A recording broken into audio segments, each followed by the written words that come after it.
প্রকৃত যে কৃষক তার কাছে বাড়ি বাড়ি এই সার বিনামূল্যে সার এবং বীজ পৌঁছাইতে হবে। এটা কোনোভাবেই এক বাড়িতে 2 জন 3 জন করে যেন না পায়। প্রত্যেকটা কৃষক যেন এইবার যে কৃষক পেল পরের বার যেন আরেক কৃষক পায়, কেউ যেন এখান থেকে বঞ্চিত না হয়। কোনো দলীয় পরিচয় বা কোনো কিছু ভাবে এটাকে কোনোভাবে বিভ্রান্ত করার কোনো সুযোগ নেই। এখানে হয়তো 442 জন নেই, আমি এই তালিকা নিব, এই তালিকা নিয়ে আমি কিন্তু যে কোনো জায়গায় যে কোনো সময় ফোন করে সেই কৃষককে জিজ্ঞাসা করব যে সে পেল কিনা। তালিকায় নাম আছে কিন্তু সে মাল পাবে না, এটা বিরলের মাটিতে হবে না। যার নাম থাকবে তাকে পাইতে হবে, এটা আমরা নিশ্চিত করতে চাই। কোন রকম অস্বচ্ছ কাজ এই বিরলে আর হবে না। আমাদের বর্তমান সরকার কৃষকদেরকে উৎসাহিত করার জন্য, কৃষকরা যেন সহজে তাদের সার, বীজ, কীটনাশক সহ বিভিন্ন উপকরণ সহজে পায়, সেগুলো যেন তারা সুন্দরভাবে কাজে লাগাতে পারে, তারই লক্ষ্য হিসাবে আমরা বর্তমান সরকারের অধীনে এই 2025-26 সালে বিভিন্ন রকম কর্মসূচি হাতে নিয়েছি। তারই একটা অংশ হচ্ছে এখন সার, বীজ, কীটনাশক এবং বিনামূল্যে গাছের চারা বিতরণ করা হচ্ছে। কেন করা হচ্ছে? যেন আমাদের কৃষক ভাইরা যার যতটুকু জমি আছে সেখানে যেন সুন্দর একটা ভালো বীজের মাধ্যমে ভালো একটা গাছ হয় এবং সেখানে যেন ভালো ফসল উৎপাদিত হয়। পাশাপাশি আমাদের এই যে গাছের চারাগুলো বিতরণ করা হচ্ছে, সরকার লক্ষ লক্ষ কোটি কোটি টাকা ব্যয় করে বিনামূল্যে যে চারাগুলো দেওয়া হচ্ছে, এটা কি শুধুমাত্র ফল খাওয়ার জন্য? তা না, আমরা ফল খাবো, পাশাপাশি এই গাছটা যদি আপনারা যত্ন করে লাগান, আপনি এবং আপনার পরিবার সহ প্রত্যেকটা এলাকার সাধারণ মানুষ, দেশের আবহাওয়া সবকিছু উপকৃত হবে। তো আমরা চাই যে যার যার আপনার গাছগুলো বিনামূল্যে নিয়ে যাবেন, নিয়ে যায় অবহেলায় ফেলে দিবেন না, মেহরবানি করে আপনার গাছটাকে লাগান।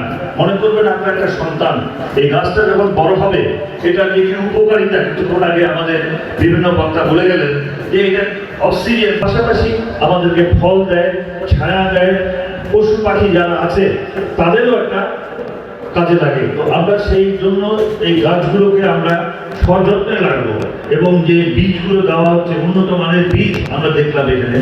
আমাদের বিশেষ করে মা বোনরা আপনাদের বাড়ির আশেপাশে যে কোনো জায়গায় এই বীজগুলোকে যদি আপনারা রোপণ করেন, ফেলে দেন, এই গাছগুলো যখন হবে আপনি নিজেও খেতে পারবেন, আপনার প্রতিবেশীরাও কিন্তু এই ফলগুলো খেতে পারবে।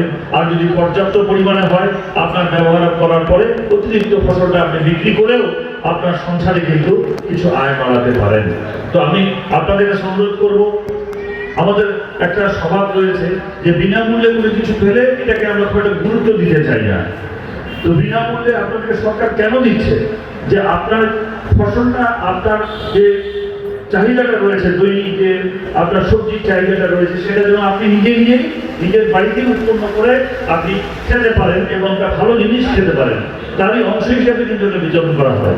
পাশাপাশি আমরা যে সারগুলো দিচ্ছি, আমি কিছুক্ষণ আগে ইউনুস সাহেবকে বলেছি, আমি আমাদের যে কৃষি অফিসার আছেন ওনাকে বলেছি, প্রকৃত যে কৃষক তার কাছে বাড়ি বাড়ি এই সার, বিনামূল্যে সার এবং বীজ পৌঁছাইতে হবে।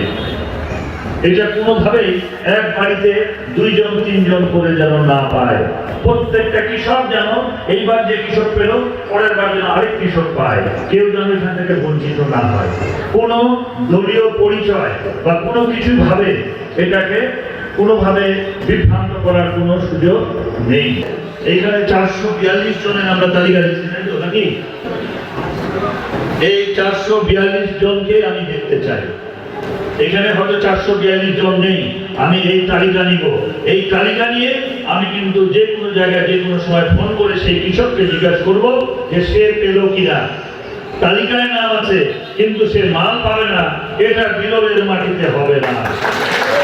যার নাম থাকবে তাকে পাইতে হবে, এটা আমরা নিশ্চিত করতে চাই। কোন রকম অস্বচ্ছ কাজ এই বিরলে আর হবে না।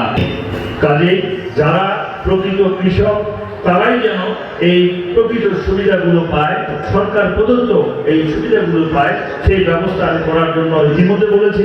ওনারা চেষ্টা করছেন, কাজ করতে গিয়ে ভুল হবে, ভুলগুলো আপনারা ধরিয়ে দিবেন। ইনশাল্লাহ আমরা এই ভুলগুলো শুধরে আগামী দিনে যেন সঠিকভাবে বিতরণ হয় সে ব্যবস্থা করব।